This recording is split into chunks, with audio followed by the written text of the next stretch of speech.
Bonjour les amis, je vais vous présenter aujourd'hui une pièce d'or américaine classique, la pièce de 20 $ Liberty Head. Mais avant toute autre chose, n'oubliez pas de vous abonner à la chaîne Sacra Moneta si ce n'est pas déjà fait. Vous recevrez ainsi gratuitement des actualités sur les monnaies de collection. Vous pouvez aussi cliquer sur le pouce j'aime sous la vidéo. La pièce américaine de 20 $ or Liberty Head, ou tête de la liberté en français, est une pièce américaine classique. Cette pièce a été fabriquée entre 1849 et 1907. C'est une grosse pièce d'or qui pèse 33,436 grammes.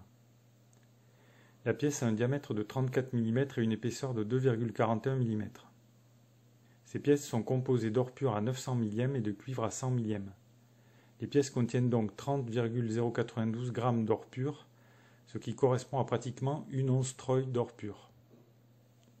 Cette présence de cuivre s'explique par le fait que ces pièces étaient destinées à la circulation courante. L'or est très malléable et doit être renforcé par un métal plus dur pour résister aux contraintes de la circulation des pièces. Il s'agit de la plus grosse pièce d'or américaine destinée à la circulation courante qui a été frappée aux États-Unis. On désigne ces pièces sous le nom de Liberty Head car l'avers des pièces représente un portrait de la liberté.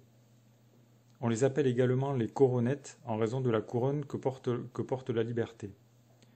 Sur cette couronne figure le mot Liberty.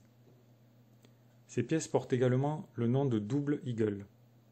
Pourquoi double eagle?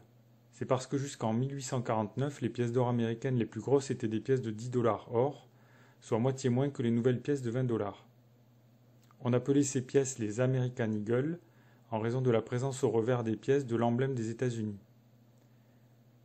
Cet emblème a été adopté comme emblème national des États-Unis en 1789 et il est resté quasiment inchangé depuis cette date. Cet emblème représente l'aigle américain aux ailes déployées.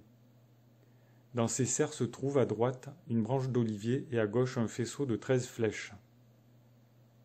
Dans son bec, il retient un ruban où est inscrite la devise suivante « E pluribus unum ». Au-dessus de la tête de l'aigle se trouve un motif formé de 13 étoiles surmontées de rayons de soleil. Ces étoiles symbolisent les 13 colonies qui se sont déclarées indépendantes de l'Angleterre en 1776. La liberté, l'indépendance nationale et la souveraineté sont les fondements des États-Unis. La nation souveraine décide par elle-même de la guerre, symbolisée par les flèches, et de la paix, symbolisée par la branche d'olivier. La légende E pluribus unum, inscrite sur un ruban tenu par l'aigle, signifie « un seul à partir de plusieurs ». Au départ, cette devise était en rapport avec l'union des 13 colonies, qui étaient plus fortes ensemble que seules.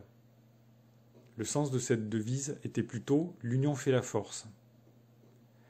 Mais avec le temps, cette devise a pris plutôt un sens sociologique signifiant la diversité des Américains qui, bien qu'ayant des origines multiples, ne forment qu'un seul peuple.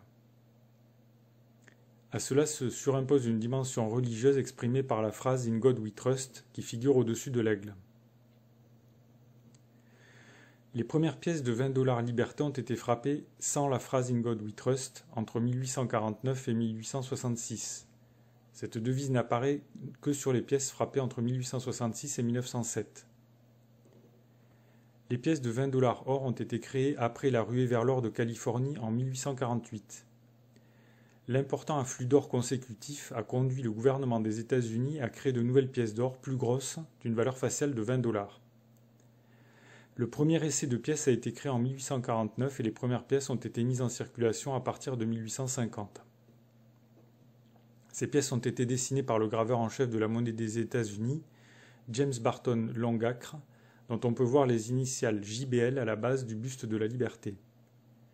Les 20 $ Liberty Head ont été frappés dans 5 ateliers monétaires différents, Philadelphie, Carson City, Denver, la Nouvelle-Orléans et San Francisco. La marque de l'atelier se trouve au revers, sous l'aigle. Les pièces fabriquées à Philadelphie ne portent pas de lettres d'atelier. Sur les autres pièces, on peut voir les lettres O pour la Nouvelle-Orléans, CC pour Carson City, D pour Denver et S pour San Francisco. Les pièces de 20 $ Liberty Head ont été fabriquées jusqu'en 1907, date à laquelle leur dessin a été remplacé par celui d'Augustus Saint-Gaudens. Les pièces 20 $ Liberty Head ont été produites pendant 57 ans à des dizaines de millions d'exemplaires. Mais en 1933, alors que l'Amérique subissait la Grande Dépression, le président Franklin Roosevelt a interdit aux citoyens américains de détenir de l'or. Il a ordonné aux citoyens américains de porter leur or au trésor des États-Unis où des millions de pièces ont été fondues et transformées en lingots. Puis, le dollar a été dévalué. À partir de 1933, le prix de l'once d'or a été fixé à 35 $. Les Américains désignent donc les pièces de 20 $ Liberty Head sous le nom de pré-1933 Gold Coins. Ces pièces, dont beaucoup ont été fondues, ont une valeur de collection et une valeur numismatique, si on préfère, qui s'ajoute à leur valeur métallique intrinsèque.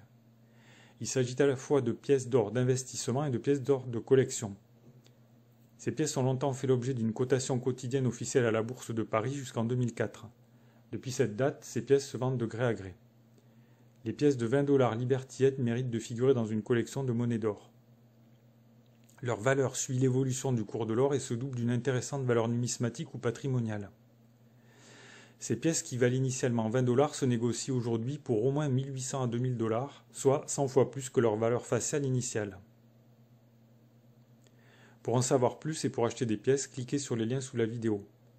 Si cette vidéo vous a plu, n'oubliez pas de cliquer sur le pouce j'aime sous la vidéo. Vous pouvez bien entendu laisser vos questions, remarques ou commentaires dans le fil de discussion sous la vidéo. Merci pour votre attention et à bientôt.